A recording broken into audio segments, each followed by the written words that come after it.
You are listening to the Wild Man Podcast.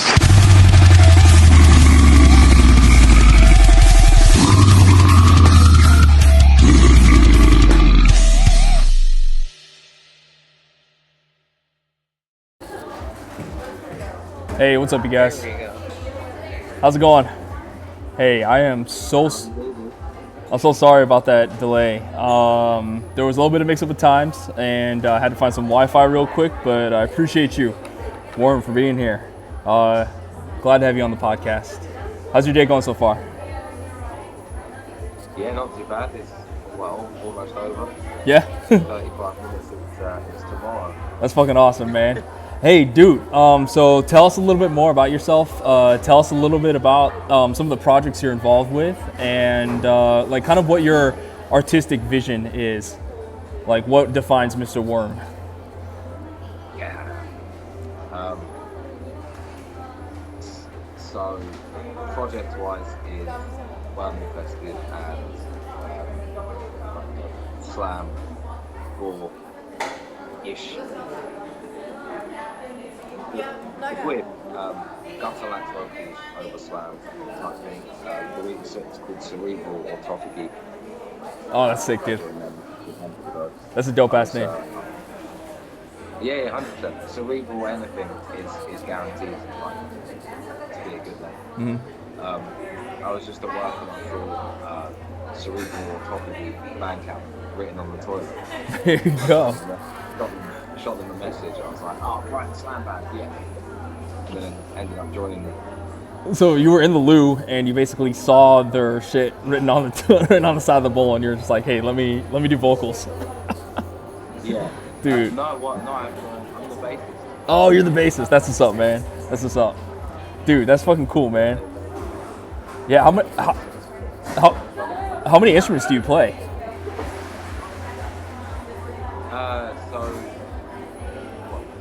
One that I'm actually good at is guitar and bass. Okay, hey, that's what's up. I can play the keys, but not well enough. Nothing I've ever made in my life has keys that I've played on. Yeah, but it's I could probably sit down and over an hour or so, maybe come up with something that would go good in 2008. You can compose on it, basically. That's what you're saying. There's a microphone behind it somewhere. Yeah. You know, I feel like honestly, if you can play keyboards and you know how to work your way around a set of ivories, like honestly, you can write anything. Like it's probably one of the most versatile tools. But I'm a guitar player myself, so I totally get you on that. Like, how often do you find yourself like songwriting? I guess would be my next question. Like, is this just something that you're always doing every day, or does it come in like bursts of inspiration for you? No, how good what I record is bursts. Okay. I could be like stoked for recording all day, and then get home from work, start recording, and it's just all arse, and nothing gets kept. It just gets kept as a demo, and I'm like, okay, so it's in time. Perfect. Yeah. Or sometimes I might be like, fuck it, I'm going to record before I go to the shop, and I'll do like a 30-second one take that just doesn't get changed and takes the final recording. Yeah. It's like, fine, I'll take it. Sometimes that's all you need. Sometimes you nail it on the demo. So. Yeah, 100%. With songwriting, that's sort of little by little every day. But if not on like the band socials or making music on the go, that's probably like 7 hours a day easy. Yeah. And those are my work days as well. Yeah. Damn. It's always like every day there's something in the works. It's literally always burning the candle at both ends to get that shit done. You know. Well, that's it. I'll be like, oh, the EP's done. And then I'll be watching a movie and they'll say this hilarious thing about an insect. And I'm like, oh, that's a good song. New inspiration. And then there's enough stuff I've got to write there. Yeah. Because the song demands it. Yeah. You know, it's really crazy. If you I think as a writer, like, if you pay attention close enough to all the things around you, there's inspiration everywhere, really. Like, I genuinely feel like that. How long have you been doing music? Like, what first got you into music in general? Like, did your parents push you to play an instrument, or was this something that you gravitated towards with your friend group? Or tell us about this. Yeah, definitely got pushed into it. I think I was like 14, and I didn't really have any hobbies. So I just went to work, and then went home, and then went to school, and went home. And the way my week was Monday to Friday. I was with my dad, and then on Friday I would go to school, finish school, go to my mum, be there till Monday. And I think I was like 3 months away from my 15th birthday, and I just get home from school, and my stepdad is sat in the lounge with beer and watching live at Rock AM. This is 2000. Yeah. And they just started pumping Sad and True, and I walked in and I was like, and I just stood there with my bag, mind blown. My bag right in the doorway. Yeah. And I was like, that's it, that's it. Because people, like, it was the age where, like, a song would get big. Like, Akon would release a song from prison or something. And then everyone would be at full Bluetooth against each other. Yeah. So like, all the tracks were, like, shitty, overproduced rap. And nothing was hitting the spot. And I was like, why are people listening to music? It's all rap. And then I saw that, and I was like, 100% asked me to the guitar for my birthday. Like a sign from God, basically. Yeah, I was like, that's so fun. I bet I could do that. Yeah, I mean, you know, and honestly, like, tell us about your first gig, like the first gig you ever played with metal, I guess. Yeah, what was that like? Gig was, so I filmed in a town called Whitehall, Okay. In Brighton. Okay. Kind of like just a working class town, but they had like a community centre not far from downtown. They did like different programs, mostly with like sports. They didn't have a music program, so like once a week, all the different universities would come together, stick together an awful song, and then once a year they play it at Brighton Centre. Like the talent show. Massive gig. Yeah. Always. Crap. Well, I was gonna say, cause like it's probably like the main event there, so everybody shows up to it, you know. And I mean, you know, if you, and no one will like give up. yeah, everyone's just having a good time, you know. And because everyone has the same interests, everyone has different interests. You have like one song that's like 4 minutes long, and it's got like 2 rappers on it. They both sound the same, and you've got like that one girl that sings, but she's too shy to sing in front of anyone. Yeah. So you've got all of these musicians making this. But that was my first gig. It was like a variety show, if you will. I think it's Bring Me to Life by Evanescence. I think. Yeah. Like no one knew how to play it. No one knew how to play it too. Oh man, how old are you? It's like it's so easy to play now. Yeah, I was gonna say, but you were probably really, really young when you guys were doing that. And, you know, that's really cool though. I mean, honestly, like any kind of music scene in general, even the successful ones, all it really is just a community of friends who are just supporting each other and stoked off each other's art. So, I mean, I guess my next question is like, how did you come up with the name Lord or Mr. Worm? Like, do you listen to Cryptopsy at all? Any influence from that, or was this just something that you just dreamed No, up? I mean, obviously, I know and listen to Cryptopsy. That None So Vile album is. Yeah. None So Vile. It's perfect. Next metal. Yeah. But I didn't come up with the name. Like it just people were thinking it's like the first EP was not too insect related. They were just heavy songs. That was it. Yeah. There was a little bit of examples, like there was one song that was just about a matter, and then there's a sample from Shadow of Mordor, which is about work. Didn't quite fit. EP2 went heavily into it. The insect bit. Yeah. That the insect meme started, silly gifs on posts and stuff, and people started saying it's the work. So. At least you got a good name. Yeah. I didn't You got a good name out of it. That's true.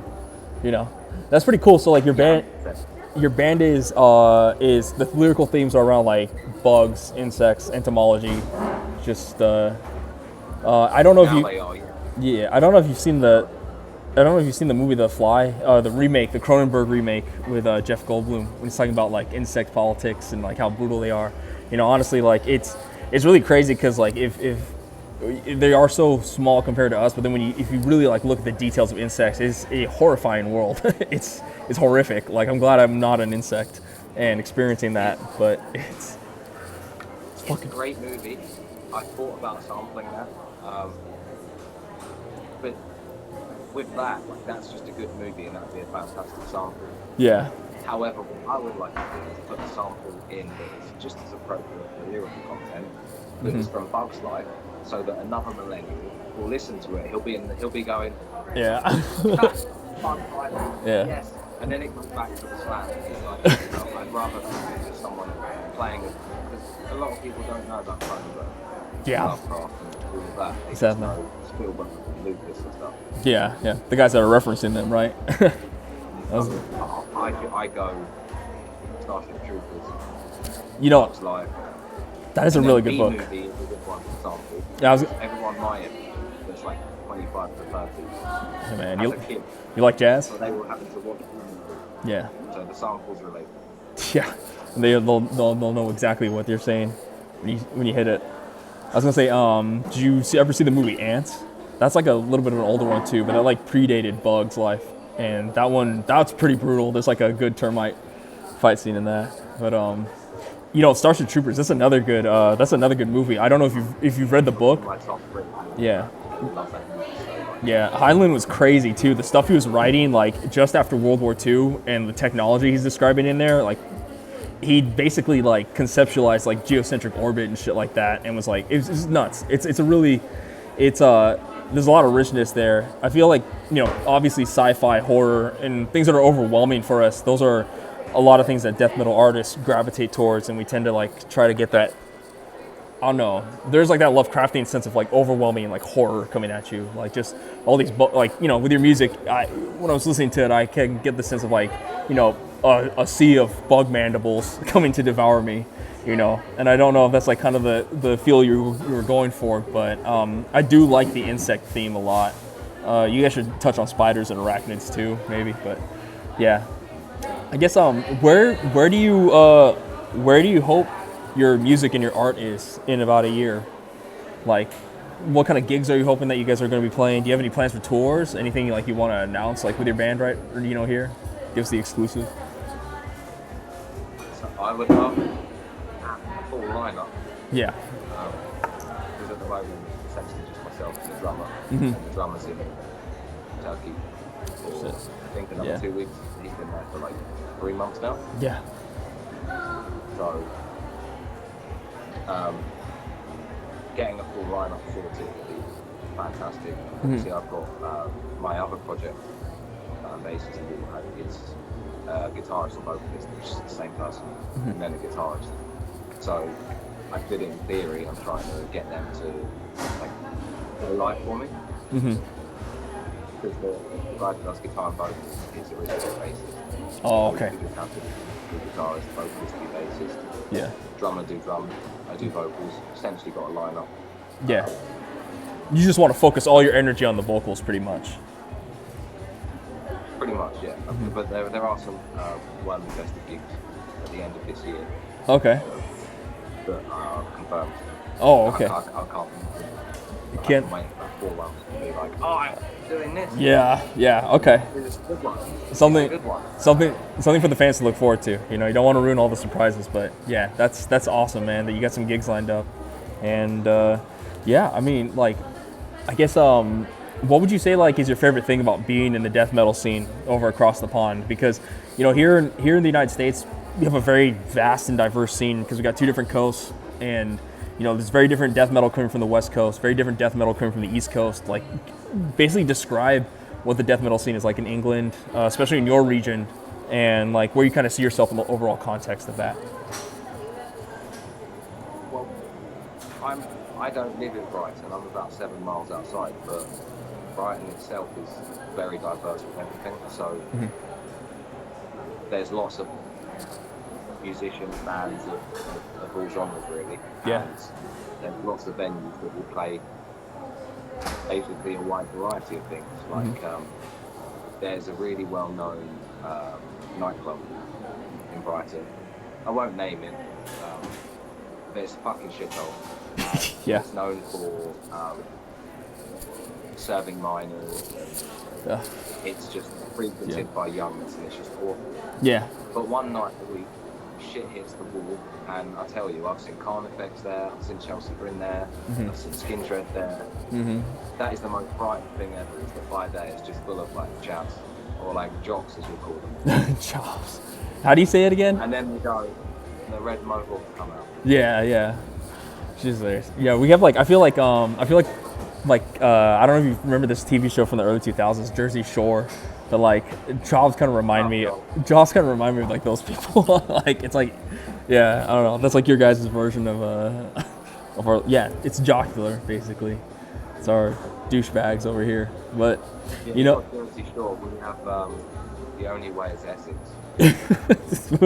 this is like esoteric stuff that yeah, my American mind cannot comprehend. But I guess yeah, I think like the best explaining for like death metal in like any genre, Jamie Josta explained it, and he said hardcore, like the bands that do hardcore, they're just nitty gritty to the T about like hardcore, but with death metal it takes us to the imagination that pushes us out, that like grips us like this. Oh, we're not gonna do this physically, but it takes us to our imagination and molds something creative.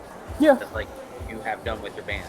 And it's like And you can write about anything in the extreme metal scene. Taylor Swift is so limited in what she can sing about, what she can and can't talk about. Whereas if you call your band Anal Cunt, you can make a song about anything. Because as soon as they've heard that band name, that's fine. That's fine. Consent, nah, don't need it. It's fine. Do whatever. yeah, the kind of like sets the limit. And I love it. And how silly people get with the artwork. I think it's hilarious. Like it's just like Christ, someone made that. Someone put that. I love this thing. Someone dreamed up that and Someone manifested it. thought about that. Someone Right. paid money. Someone across the world they've never met sketched that out. I was just, Their family doing a bit of side work. And mum's like, I guess, what are some movies and like music that shocks you? That I guess you would say like for you that really pushes the limit of like what you consider to be acceptable.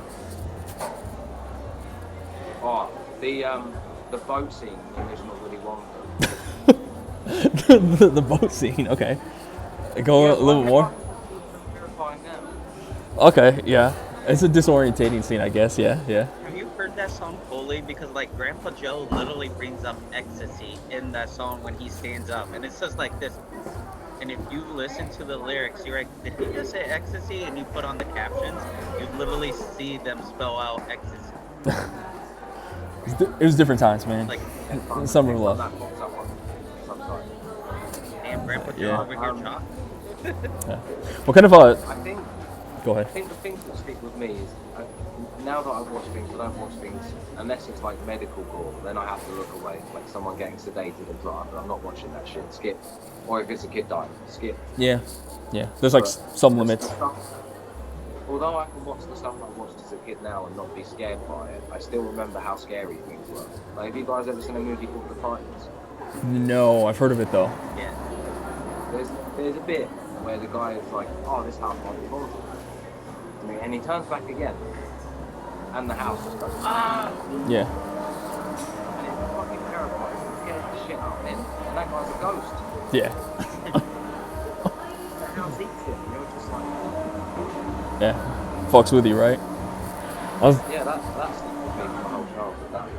That pushed about. Yeah. It's these formative experiences that you had. You're basically just trying to recreate that for the listener.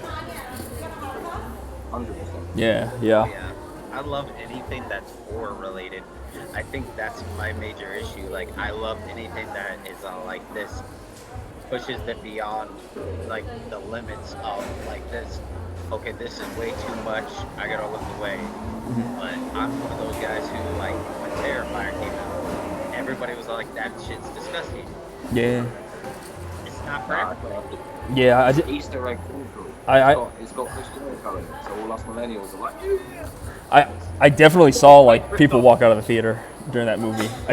People definitely watched, especially the mall scene, the Santa Claus mall scene. Like, yeah, I saw people get up and leave after that. But Why would you not close your eyes and just wait for the next film? You pay money to be there. and Sit there, oh, wait. it is what it is, you know. I think, yeah, I hope like this is a total digression, but I hope for the fourth Terrifier film, I think it's going to take place in hell. And I think Damien Leone, if he wants to really piss off people, he should show infants who are unbaptized burning in hell. Like, he needs to show infants like screaming and getting roasted alive in hellfire. I think that will really shock and make a lot of people uncomfortable. But you know, it's Catholic theology. You know, it's their eschatology. You know, so he's not doing anything that, you know, people haven't already conceptualized. So I guess that's really a good thing. Like, you know, for a lot of metal, we're just kind of taking things that are already kind of around us and just reflecting it back. You know, I don't think the art necessarily, like, if you produce art that's violent and stuff, I don't think that necessarily makes you a bad person.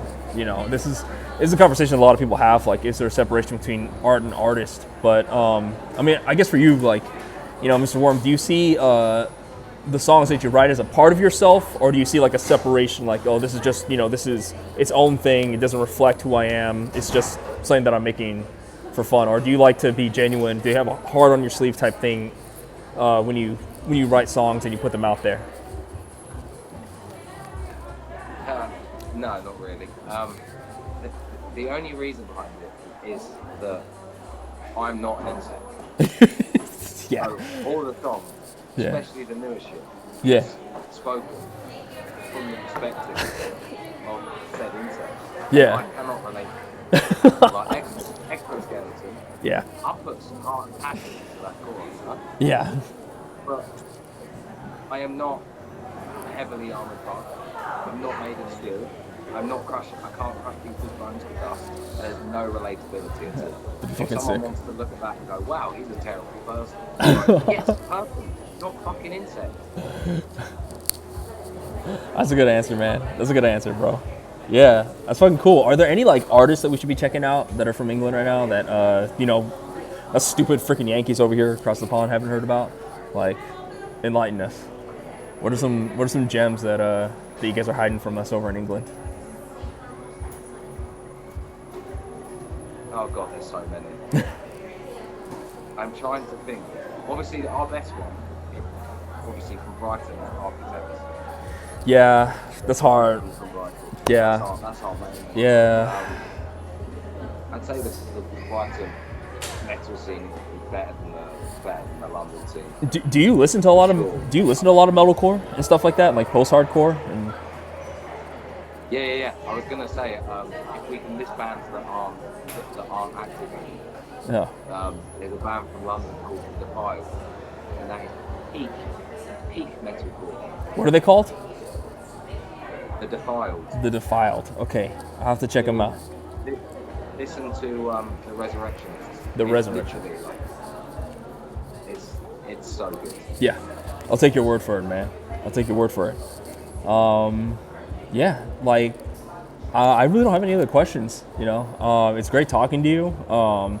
There's a lot of artists like all over the world that we're still discovering, and like as big as music is, and as like big as I feel like my part of the music world is, like I still keep remembering it's just a small sliver of, you know, everything that else is going on there. So thank you guys for carrying the torch over, you know, in England, and, you know, keeping that scene alive. You guys have a lot of really great bands, and, you know, I hope one day, you know, you guys will, all your members will be able to come together, and you guys will be able to do something internationally. You know, maybe even come over to the States too. But yeah, what is your real name, by the way? I know you as Mr. Worm, but what can I call you? This whole interview, I'm calling you Mr. Worm.